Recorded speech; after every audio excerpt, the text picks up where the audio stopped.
Hello, everybody. Welcome to Cheer Chat. This is Makiba, and I'm trying to record for YouTube. So, hello. Um, I just want to prep you guys for tomorrow's episode. This one's called Freedom. I feel like I'm all up in Beyonce right now, but she's just got the anthems. What can I say? I think it's fitting because I want us all to be liberated from this feeling of, we have to be quiet right now, especially freedom to use your voice. And I think it just piggybacks off of last week's episode because there's a lot of power in it. I just wanted to give an update for you guys over the last couple of days. Just a big shout out to everybody who joined the town hall that I held on Sunday. Just kind of a state of our union, so to speak, as to what's been going on and how the pro cheerleading community has responded in light of everything going on in our communities. And so we're going to talk about it. I have definitely been on a little bit of an emotional roller coaster ride, but I'll start with the good stuff because this is not supposed to be just doomy gloomy, right? Like there's some things to celebrate with everything going on. I'm sure you guys have all seen the NFL's response to the players calling them out about not listening to their concerns and their peaceful protests that caused so much controversy. And one, I'm just going to say that I thought it was powerful what the players did. I'll share an article in the show notes that kind of speaks to how that even came about, if people weren't aware that there was kind of one rogue employee who decided to do something about the fact that the NFL hadn't spoken up to say, the Black Lives Matter and to really come out stronger on the issue, and reached out to players indirectly. He was a digital media person for the NFL and got them to submit videos to create that montage, if you will. And lo and behold, the NFL players are telling the NFL exactly what they want them to say. And they said it. I'll celebrate that because I think it just reinforces what we've all been saying, is just that our voices matter. And sometimes you have to call someone to the carpet real hard for something to get done. So Roger Goodell looked very uncomfortable, and he was reading it word for word, the part that the player said, to say exactly like that, but he said it. And since then, I've seen, and I'm sure you guys have seen it too, the responses from teams. Now the teams are putting out a video. They're writing letters from the owners saying, we hear you, we see you, we stand with you.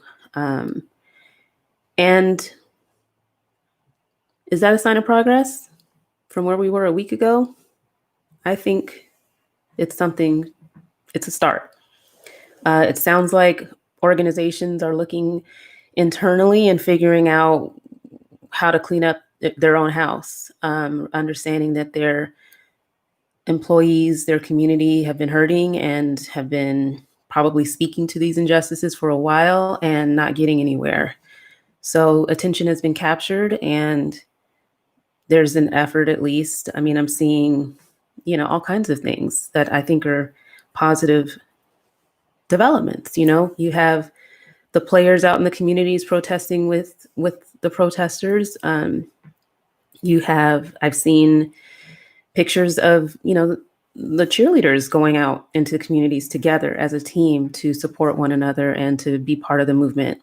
I think people are finding the courage to speak up in their own lives, in their own industries. I follow some reporters, some journalists on Twitter, and it was like ET Canada, like Entertainment Tonight. There was an employee who was bothered that there wasn't a response or an attempt to cover what was going on for ET Canada, and expressed that to, the higher ups, and they wrote her back and said, we don't do hard news, we do celebrity news. But they'll talk about celebrities of color in any other time and profit off of that news, but they can't speak up when it really matters.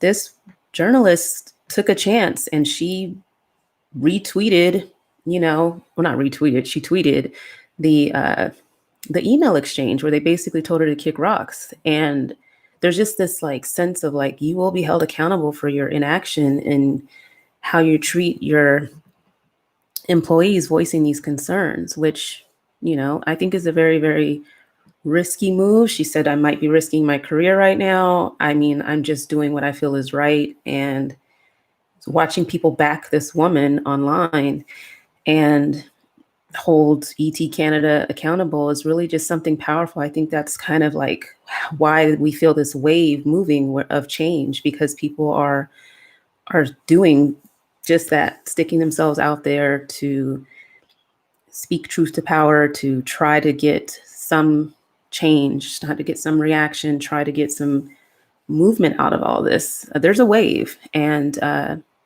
I've been enjoying watching that unfold. How do I feel about all of those major companies profiting off of Black Lives Matter? I think, well, let's see, how can I frame this? I think there are companies who are just jumping on the bandwagon so they can just say they've said something. You can tell the statements that are like, we really support this in terms of our corporate values and what we, if they've actually lived that walk and talked that talk this whole time, it's not like a surprise. Like when I think of Ben and Jerry's, for example, I mean, I've shared it out on Instagram, like that's been their MO from the gate. I don't think they're profiting off of Black Lives Matter by getting behind the movement. I think that's really true to their corporate culture. There are others that maybe are jumping on board for different reasons. What I like to see, I mean, I think when they step forward to say, hey, this isn't right, then everybody who works there is like, okay, I see you saying that, but there's a lot of stuff that happens here that you don't know about or that you aren't doing anything about. And it's just forcing everyone to look inward. But I still am happy to see companies taking a stand one way or the other. Like I was very surprised to see Amazon, Jeff Bezos, like talking shit to customers, sending him emails saying, I don't agree with this. You have Black Lives Matter on Amazon.com. And he's just like, frankly, you're the kind of customer I won't miss. Like, bye. Like that is exciting. I don't think that's trying to profit off of it. I think it's like, maybe they're realizing that they do need to take a stand on a human rights issue. So I'm going to take it with a grain of salt for some companies, and I'm going to look at it as a sign of progress for others. Kind of depends on what the company was about before all this even happened. But if they want to throw a bunch of money towards these community organizations that are out there doing the work for good PR, fine. The money's going to go to some good. I'm not necessarily mad at it, but you also want to track and understand what they support from a political perspective as well. Does that also map to what they're screaming about now in terms of Black Lives Matter? So I think we just have to stay informed and hold the companies accountable and listen to their employees who are calling them out like, hey, listen, that sounds great for PR, but you got some stuff that you need to clean up yourself. So that's kind of how I look at it. I'm going to try to track some comments really quick because I missed a few. Do you believe some of these programs in the NFL are hopping on the bandwagon instead of portraying their true views? Yes, I do feel that is happening because there was an opportunity and space to do it. I think some were late to the game and then did a really half-ass statement. So I don't know that it really reflects what they're truly about. I think now that the commissioner has made his stance pretty clear, I think it makes teams look even more left to the side or left behind if they have not tried to jump on the bandwagon now that he's spoken. I think because of the players actually speaking up so loudly, I feel like it's just forcing some conversation. So whether they actually truly believe it or not, they're having to deal with the issue one way or the other. And I just think we have to, we are just at the beginning of this, so it is not going away. We have a long way to go, and you know, hopping on the bandwagon, hopping off. I mean, we just have to stay diligent and make sure that people are not letting this die down and go away as there's some like PR blip. Uh, Stay on them. Just stay on them. Hopefully that answered your question.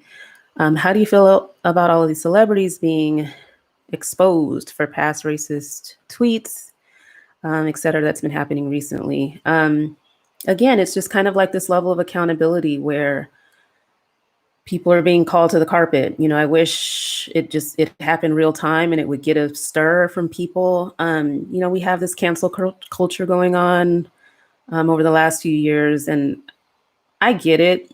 I think, there is room to some extent. Like if there hasn't been a demonstrated, if their character hasn't been demonstrated in the way that they live their, I mean, I'm not a big celebrity person, first of all, but like, I think they're humans and they make mistakes and so forth and so on. But like, if they have not demonstrated from the time that, 2014 or whenever the heck it might have happened, that they've demonstrated some level of integrity or something like that, then I mean, maybe they are who they showed themselves to be. I mean, I do believe who they are the first time versus only when it's been, oh, now I've gotten caught and I have to respond and say, I'm sorry.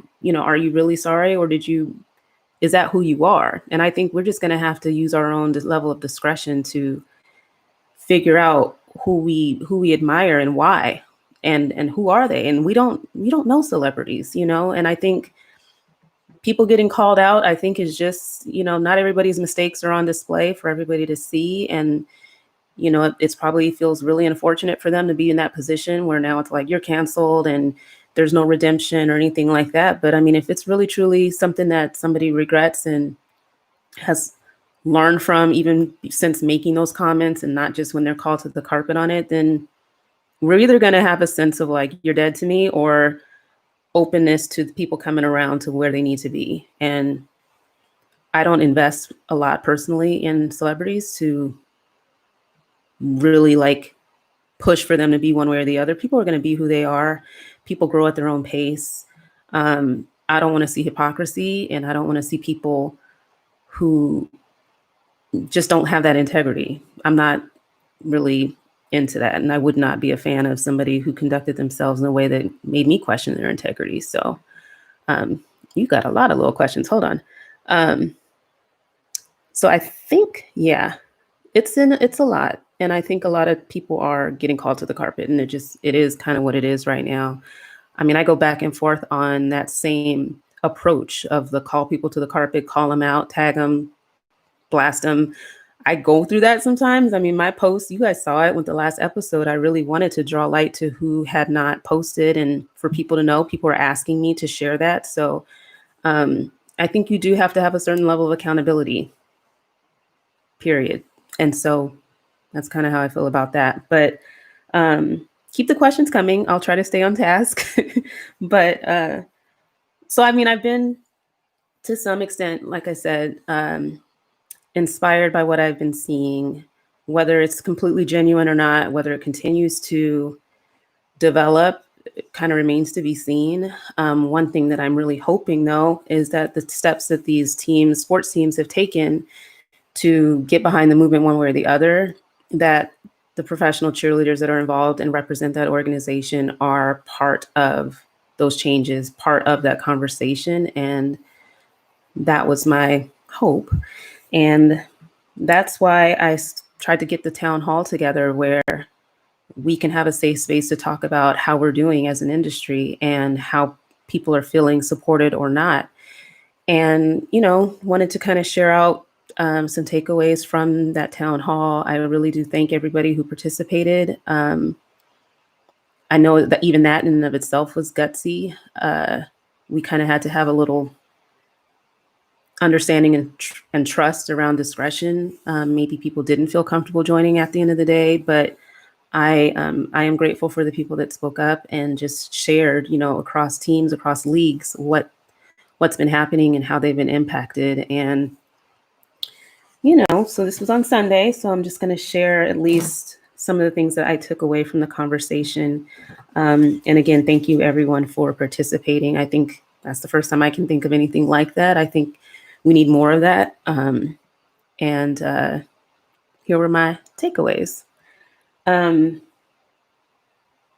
lot of people kind of expressed just the difficulty in terms of the leadership within the teams, whether it's like we don't actually have a director right now, or we have a new director, or the director's not saying shit. So, you have squad leaders that are trying to step up. There's a lot of pressure. Like everybody's just kind of, when there isn't clear leadership and direction and support from the top, everybody's like fumbling around for what to do. And I felt like that tension and pressure of not really knowing how much to try to take the lead on something when you're not the one in the position of power to do it, and really just trying to keep everybody unified, which led to another discovery that I just wanted to share, is just that not every single member on a 30+ team, if you're in the NFL or NBA,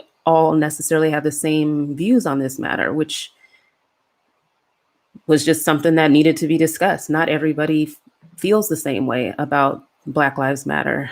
Some people have relatives who are cops and view this whole issue very differently.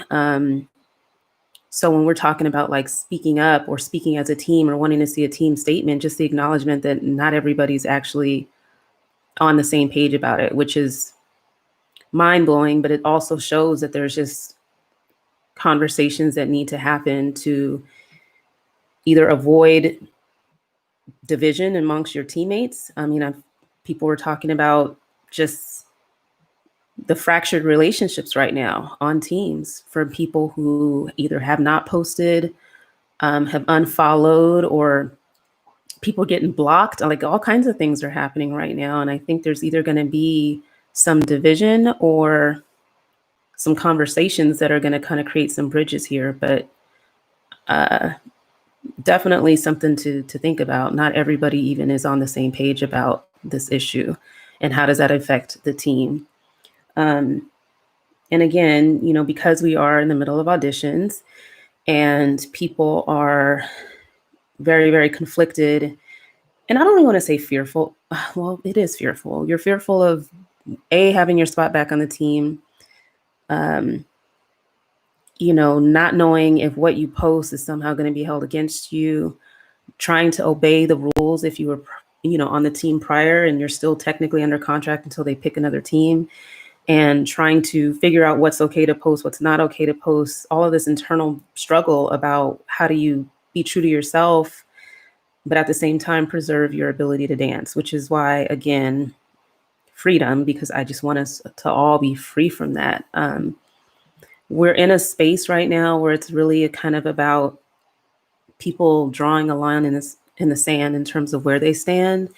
And while it's not pleasant, while it's not comfortable, I've spoken to this before, that I think it's a personal journey, but, I think people are really struggling flat out with that whole conversation within themselves, within their teams.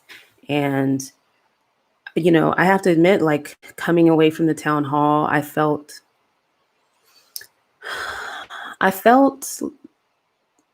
slightly defeated. Maybe I was sensing other people feeling defeated. I don't know. When it comes down to like, what do we do from here? I think there was just a lot of what I sensed, just kind of like hopelessness of what can really be done. Again, this was, a few days before teams were getting on board with what the NFL had posted. And so I just felt this heaviness of like, damn, are we just kind of like accepting this as is and just not really feeling like there's anything that we can do about it? And the following day, I ended up joining a 2.5-hour long town hall. It was called Diversity in Dance. 2 women hosted it. I don't know if you guys have heard We Are Tone Society. I hope I said that right. But it's Shannon Perez and this amazing woman who I want to get right, Toya Ambrose. Correct me if I'm saying it wrong. Wanda Ware, Dawn Walters, Catherine Morris, and Mary Went. So there were people from USASF or USAAF. I don't know competitive cheerland, so pardon my like flub ups, but basically representatives from varsity.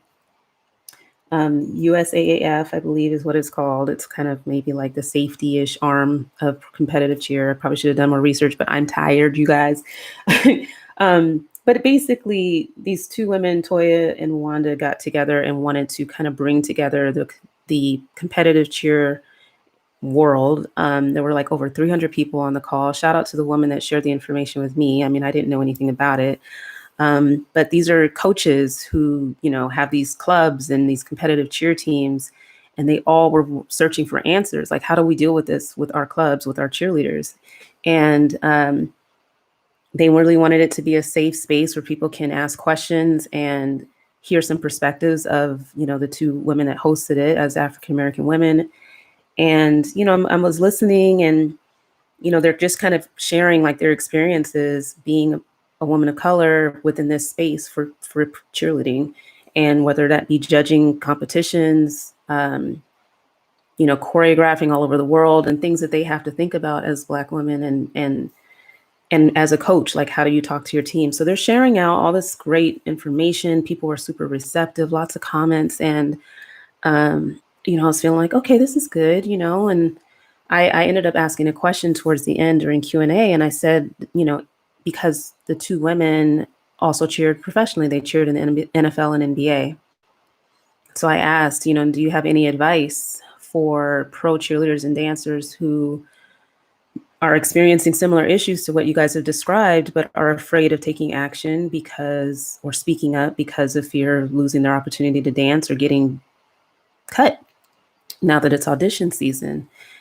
And there were crickets for a while. Like, it was a webinar. You couldn't see everybody, but it was just kind of like, like shaking their head. And because they knew like that our space is more like the shut up and dance land. Like they were really struggling. They didn't have an answer. And I wasn't trying to stump them with it. Like, I don't expect them to have the answers. I don't know the answers, but it was just another like blow of like, wow, are we just going to accept that this is how it is when you make it pro? Like, we're talking about the amateur competitive cheer world, like the future of cheerleading. They're doing all of these competitions. They go to college for it.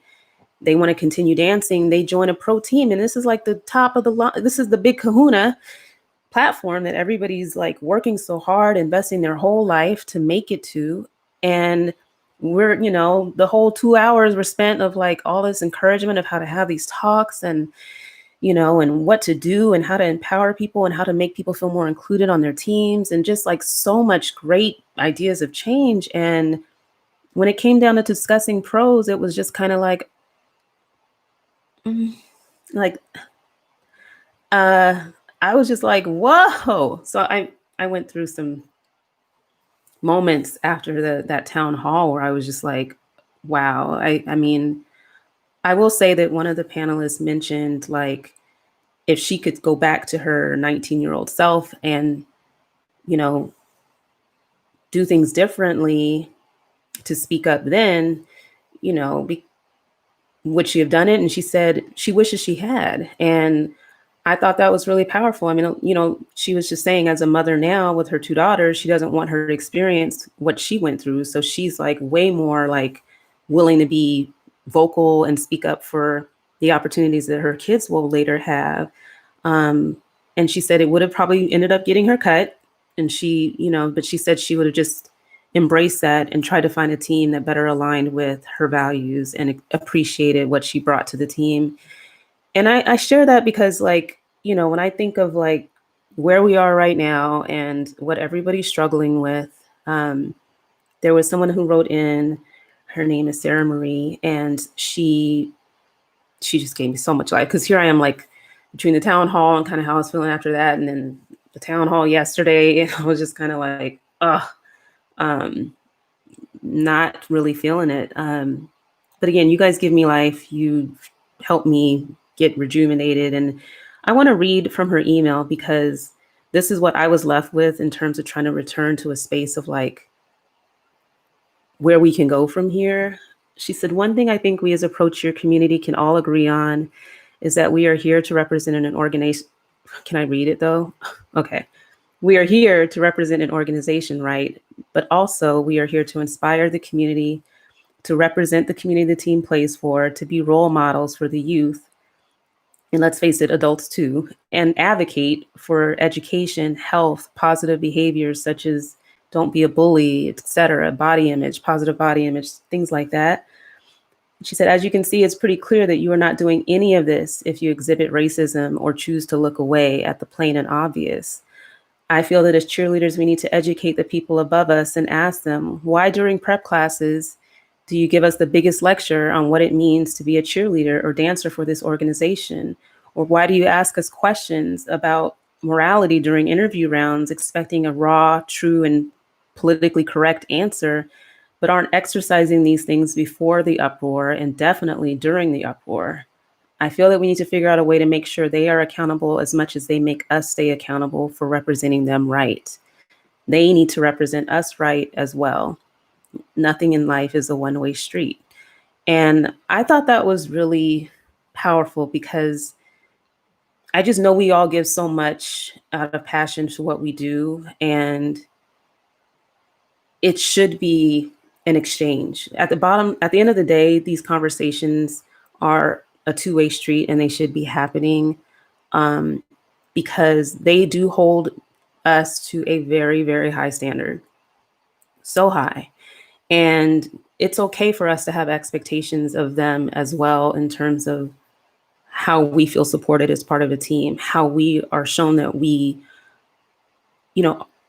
matter, that our voices matter. And so I just wanted to leave you guys with some questions that, came to mind because all I can think about is beyond the right here, right now, and how this impacts you personally. This shift that we see happening in the world is going to change the lives of everyone after us. Like, this is a moment in time that is unprecedented. And it's just like the window of opportunity, I can't say it enough, is right here and ripe for us to make some changes within our own industry. Every company, every organization, every industry is looking inside to see what needs to be fixed, whether it's by force, whether it's by being called out, or whether it's like, wow, I actually need to think about this. They're doing something to crack open, that mirror and say, how are people feeling and what do we need to change? And I just think that we really need to maybe take a moment and think about what being a pro cheerleader means to you. What does it actually mean to you to have this platform, to reach from however long you've been dancing as a kid, to work your way up, to make it to this pro level, and to feel this shackled in terms of your voice and being able to exercise that, especially at a time like this. What is it really about for you? And if I think you just have to kind of get in a space where you're comfortable accepting that, to the extent you don't draw your own line of integrity in the sand to say, this is where I stand. It's like, I just think it begs the question, and what are you doing this for? When people talk about, I'm a pro cheerleader, or this is what I love about being a pro cheerleader is being a role model for young girls and working in the community. Well, this is really what it's about. This is what it comes down to, is just where do you stand and how are you uplifting others? How are you reaching others?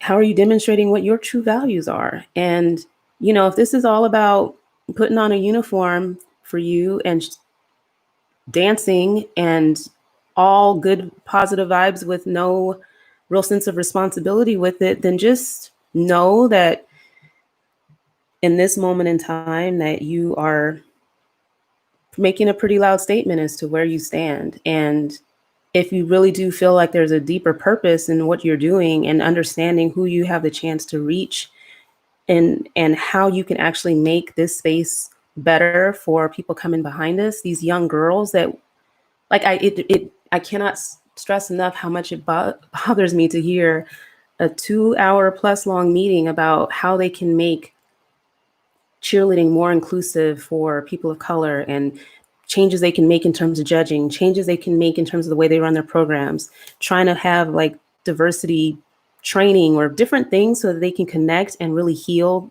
this industry, only for these girls to grow up, go to college, maybe have a similar experience. And then when they go pro and make it on these teams, that it's a completely, it's a shut up and dance kind of experience. I just feel like now's the time to push to get rid of that within our space. And I think it starts at the top. I don't know if we have some leaders out there in these teams that are just not with it in terms of the times, and doesn't know how to embrace diversity appropriately, doesn't know how to, I don't even know where they're at, but maybe it's just time for a change of the guards. Maybe there's time for giving feedback to the right people to understand how your world has been impacted as a cheerleader. Like, we still count. Like, I mean, we still count. Our voices count,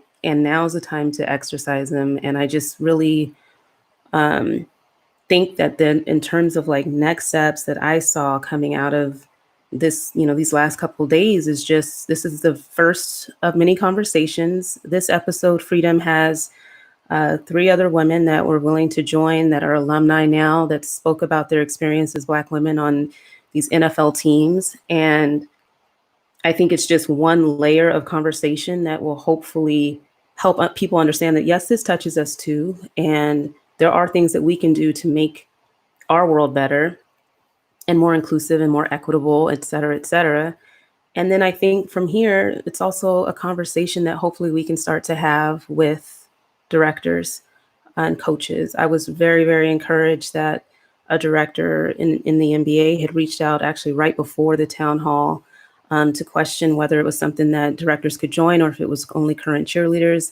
I think that was super encouraging, that there's even a desire to understand what you have to say and what the issues are. And I think that's probably, the next layer, whether you guys are approaching your team directors yourselves, whether it's some form of like statement that helps illustrate what the issues are, that similar to what happened a year ago with all of the NBA teams. Like, I'm not looking for any glory in this. I'm just trying to elevate your voices. And I just think we have to have these conversations. Everybody else is having them, so why not us? And I hope that as these teams start to like really grapple with what they're doing as an organization, that you guys are part of the conversations, that you express interest in being part of the conversations. I mean, you guys are so brilliant and dope. Like, I've looked at these rosters. I did my own damn draft. I see how educated, how inspirational, how passionate you are about what you're doing. You are an asset to these teams, and your voices matter.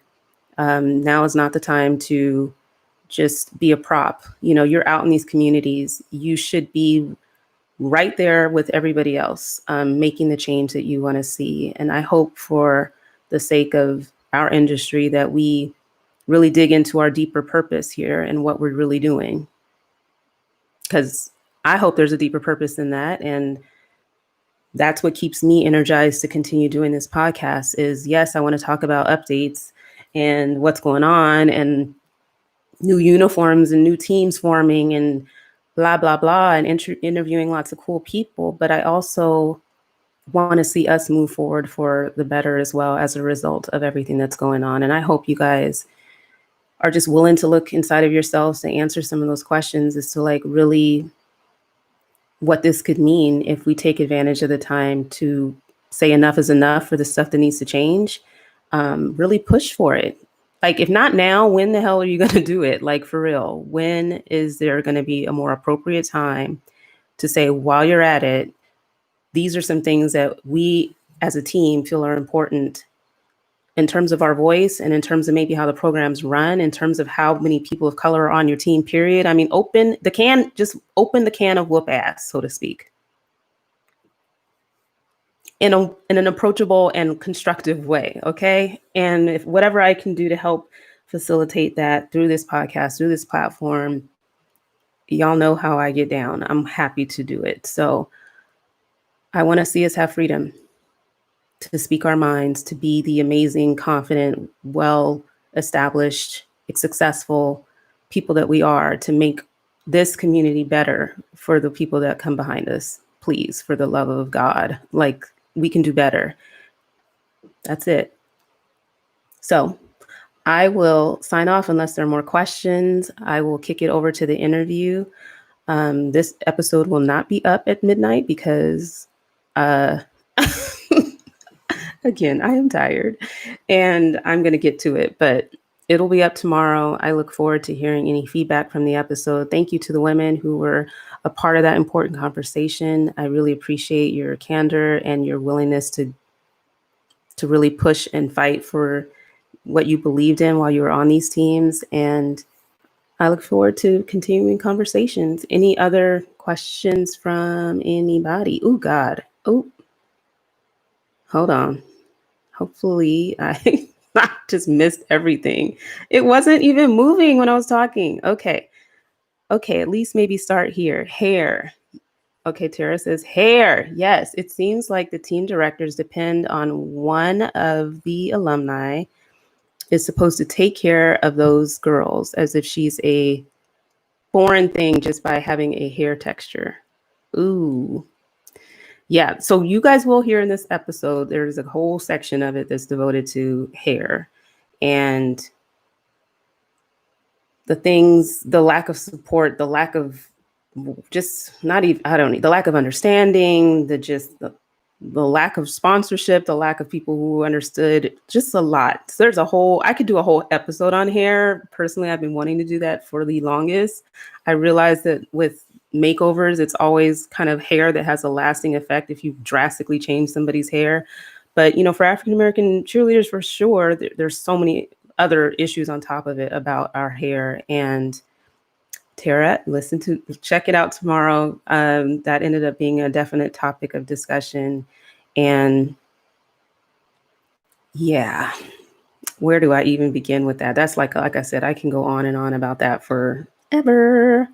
Maybe the directors can consider salon sponsors. Yes, that have a fully diverse staff that knows, you know, Black hair. And yes, I'm reading this for the sake of the podcast episode, and styling as much as white hairstyling. There's no reason why you should have to bring your own foundation or product. There have been Black cheerleaders since the inception, so we all deserve to have the glam team. The glam treatment and not an afterthought. Yes, yes, yes, and more yes. We definitely touched on that. You know, the amount of expense out of pocket that Black girls have to pay for upkeep because we aren't able to go to the sponsor that, you know, the salon sponsor to get our hair done. You know, it's a struggle.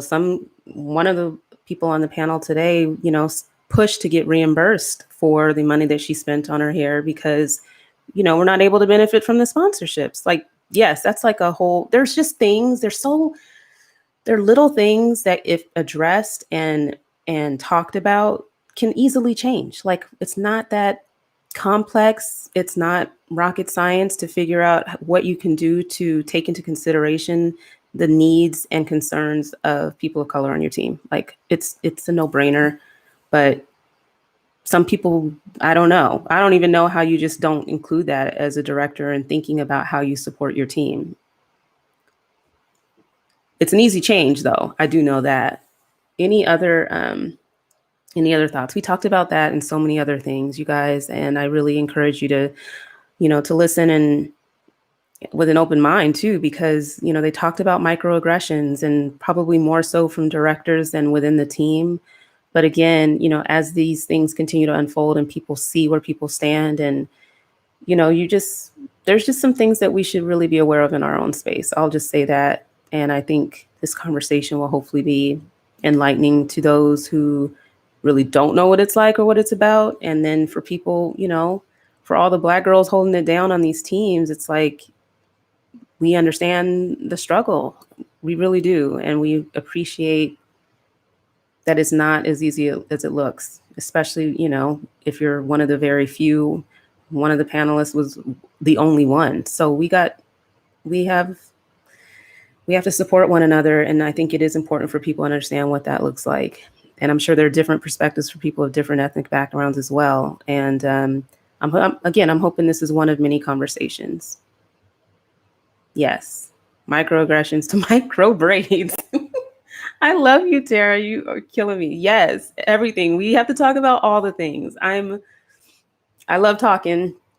I love hearing people talk. I think there's just a lot to learn, and the microaggressions are real. And especially now, they might not even be microaggressions anymore. People are getting pretty bold. And it's gonna divide us, you guys. I mean, let's just be real. If we don't have these difficult conversations and get them going and work through it, you're still gonna have to work with somebody who you're gonna have to lock arms and do a kick line next to somebody who may or may not understand your struggle, could be on a completely other side of the fence as you. Now's not the time to act like these conversations don't need to happen. Not to say that everybody's gonna agree and love one another, but it's only gonna get worse if it's not addressed, right? So I look forward to helping facilitate any conversations that need to happen and hopefully having them at the right level. This is the podcast, you guys. Like, I'm not part of an organization. I'm not part of a team. I'm not cheering and dancing anymore. This is like my passion project. I care about what happens in this space, and I'm trying to take care of myself, keep my job. I've been very distracted lately, but also just do what I can to say that I've done my part to hopefully make it better for people coming behind me. And I just hope we all take that sense of, ownership and responsibility over what this industry can be. We're all still following it. There's plenty of people who are alumni that still check and see what's going on, and we're all impacted one way or the other. So let's push our industry in the right direction. Yes. You guys know how to reach out. I appreciate hearing from everybody. I mean, I wish some of those private conversations could become public, because I think there's a lot to learn and there's a lot more support that could be out there for you. But hang in there and let me know if there's anything that I can do with the Pro Cheerleading podcast. Have a wonderful night. The episode will be up at some point tomorrow, probably not at midnight. And my dog's about to bark and show her behind. So I'm going to log off now. This is really live. Somebody's on YouTube. It's really live. Thank you, everybody, for joining. And I will be back next week. We'll see what we're talking about then. Talk to you later. Bye. If I can figure out how to shut it off.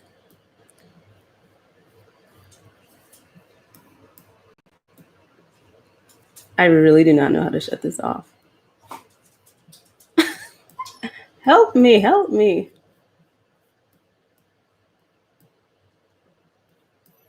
right, I'm just going to close it. Do you guys have any questions for me while I'm here trying to struggle bus and figure out what's going on and how to turn it off? Let me know if you do.